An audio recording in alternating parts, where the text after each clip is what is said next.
God, yeah, and my question to you, Susan. All right. Yeah.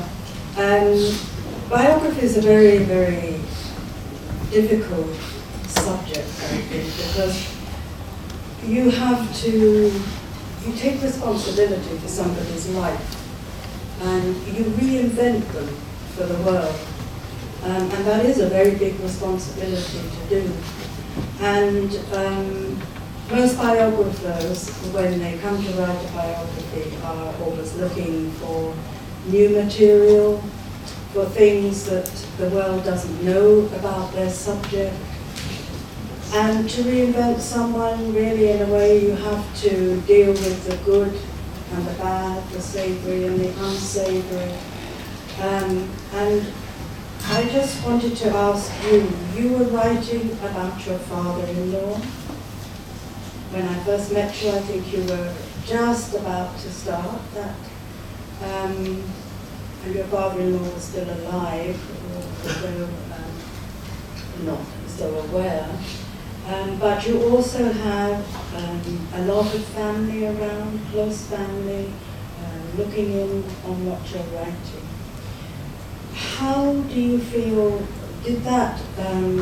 was that very difficult to overcome? How did you get round that?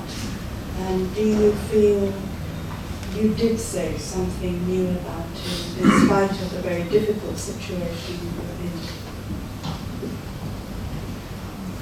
I was actually quite lucky in some aspects because I think the subject wasn't so esoteric.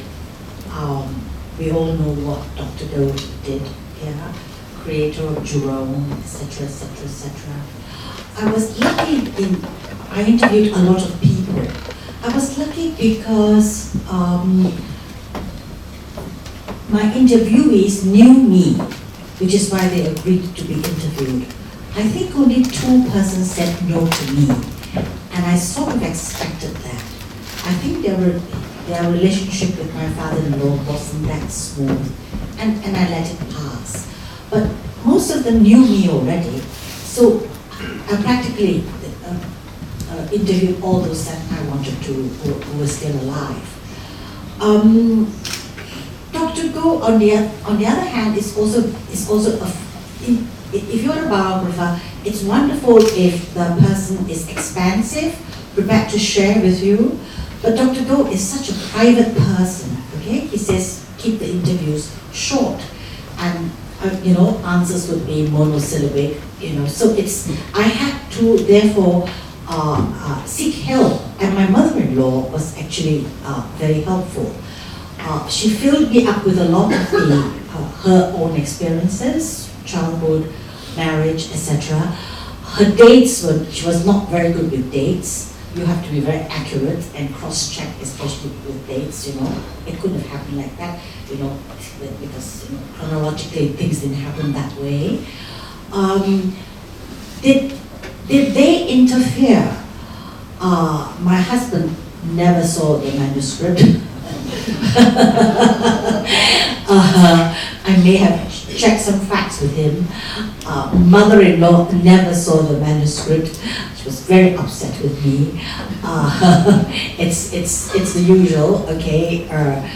Dr. Go had 2 women in his life.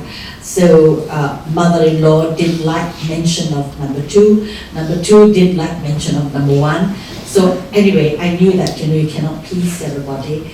I wrote it without any access to confidential materials. I wanted it that way. I had a sponsor. Sponsor never asked for the manuscript, but when I talked about the sponsor was a totalizator board, I showed them the 2 or 3 paragraphs on the tote board, which was relevant for my story, and they just made some minor corrections. They never saw the manuscript. I think to have a really good time doing a book about a biography, try not to do it sponsored by somebody who then have to, vet your materials, and try to have somebody who is still alive and do it early because you're going to interview people who will eventually not be there, so do it as soon as you can. And try to have someone who is happy to cooperate, because if not, then you have, maybe it's a happy situation too, you have to work around the problem. I enjoyed researching on the book. I hated the writing. I used the tape recorder only once with Mr. Lim Kim Sung, and never used it again because I sought his permission. I said, is it all right if I tape this? He said, fine. And then the tape ended, and he noticed that I didn't turn it around and then he told me stories which are unprintable. And I realized, that tape recorder actually is very off-putting. You cannot expect an interviewee to really be frank with you or candid if that thing is there. So what I did was to rush to my car, in the car park, just jot down everything that I can recall. There must be a clever way of doing that these days. So that's what I have to share. Questions, both Meira and I and Kapal at this stage, yes? Hi, I'm Ada. After listening to the both of you, I wondered which one of you would agree with the cliche, truth is stranger than fiction.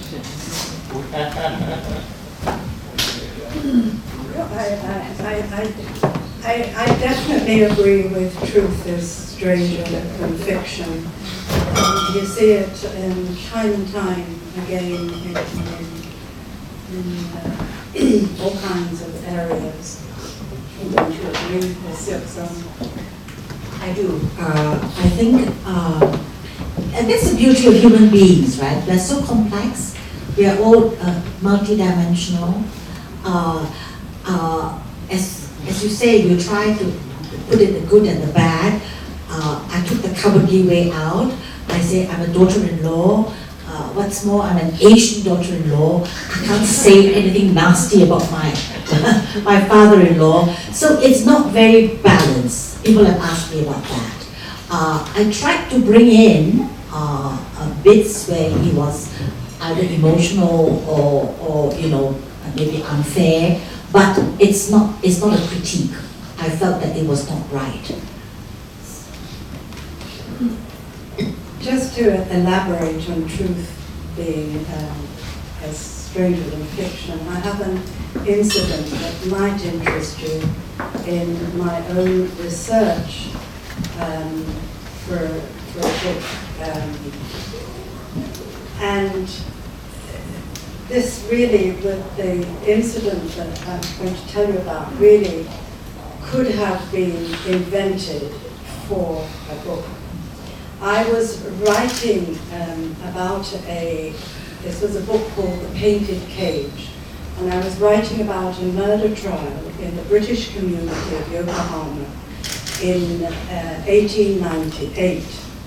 And it concerned a woman called Edith Carew, who was a very flighty young woman in the British community of Yokohama. And she was accused of murdering her husband by poisoning him with arsenic. Now, arsenic was something that in those days men did take for various reasons. Anyway, I was researching this trial and Edith's life, and the book was a piece of fiction, but I felt this woman was tried and found guilty by a jury in Yokohama that consisted of all her husband's friends, because at that time the British community governed themselves. And she was then sent back to England. She was supposed to be hanged in Yokohama, but that didn't go through. And so she was sent back to England and she went to jail. Now, I had great difficulty researching this, and in the end I was told to go to London to the Home Office. So on one of my visits to London, I went to the Home Office and I inquired about Edith Carew. because apparently all the evidence of the trial that she went through in Yokohama was sent back to the Home Office. So a very nice woman who I still remember well called Miss White, who was large and buxom, very helpful. After some time told me, oh no, I'm sorry, we have absolutely no evidence here of that was sent back. Everything was destroyed in a large fire just after the war. So I thought, well, I'm going to have to give up writing this book. I can't find all the bits of research that I need, and everything should have been here at the Home Office. So I was just about to go back to Japan, where I was then living, when I got a call from Miss White. And she said, we have found a box that you might be interested in. So I went back to the Home Office, and I was taken down into the depths of the building to a dusty room with dusty shelves, and on a table in the middle of the room there was this dusty metal box that had not been opened since 1898. And it was opened for me then, there, on that table in the Home Office. And inside that box was all the evidence of the trial of Edith Carew. There was a verbatim account of the trial. There was also her lace gloves, the prescriptions for arsenic that she had collected for her husband from the chemist in Yokohama. And part of the story was that she had an affair with a young Englishman, and he wrote her love letters, and she wasn't really very interested in them. And so these love letters she tore up and she threw into the waste paper bucket. And she had an English governess for her children, and down the road in Yokohama there was another family with another English governess. Both these women would come at night and take these love letters, torn up love letters, out of the waste paper bucket and stitch them together. And they were presented in the court as evidence. And there were these letters in this box. So it was like meeting the ghost of this woman I was writing about. But that to me remains as an incident that's almost stranger than fiction. I could have made something up like that, you know, but it actually happened to me in the course of research, process of research. Yeah. Hi, I'm Tara, work at the Meira, of course, and something that I think about was, you know, you were writing a biography of somebody who's very well known in Singapore, so you don't have a lot of leeway in terms of, you know, imagining things about and putting them in.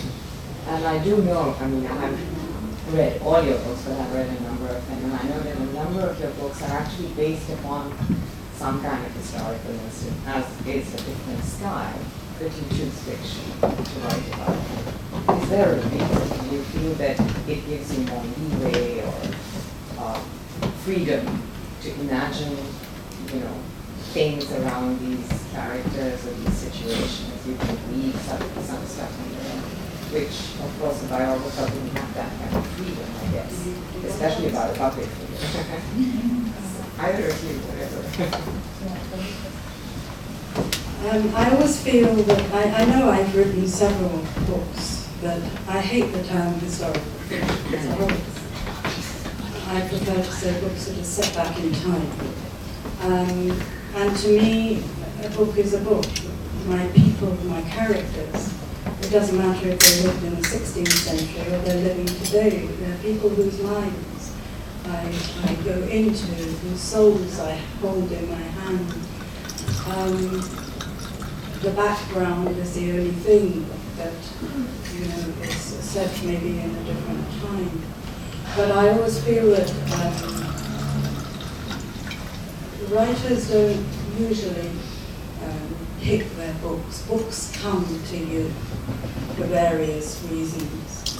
And books are also very strange in their genesis, in that often it's not, you don't have an idea particularly that you want to write about this, but there are seeds that blow around in the wind and they all settle and they germinate and they suddenly there's a field of flowers that form, you know, that it's made up of all kinds of different separate elements that come together. So I don't necessarily choose to write historical fiction. For one reason or another, those books have come to me, and they have had elements that have interested me. The Choice of Evils, which Siok just mentioned, was written because I'd lived 35 years in Japan, and the issue of Japanese war guilt was something that interested me, and the book came from that. There are all kinds of reasons. The book about Edith Carew, I had read about this woman and I felt she was terribly misjudged, and I wanted to speak for her over time. So there are reasons that a book comes to you. I would echo that because for me, I just wanted to, nobody's written about Dr. Go until my book came along. I could never know why. Is it because he's supposed to be back-tempered, nobody dared interview him? Probably. But I thought that maybe it's something proprietary about being a family member. I would like to do the first book on him and to encourage subsequent more academic books to follow. So it's like you say, you know, you don't choose your books. You write not because you want to write, all of us want to write, but you write because you need to write. And for a while, I didn't even know what would be my second book. And then one fine day, I found the subject. I think I can only do biographies, I don't know. I'll try my hand at fiction one day. And when it happened, it was just so right, okay? This was this person that I respect, and it was just perfect. So maybe you're right. I do not know what are the experiences of those in the audience. I mean, it mustn't be synthetic, right? Because then it will not flow. So, do anybody want to share about, you know, how books chose you? There are quite a number of writers in this audience today.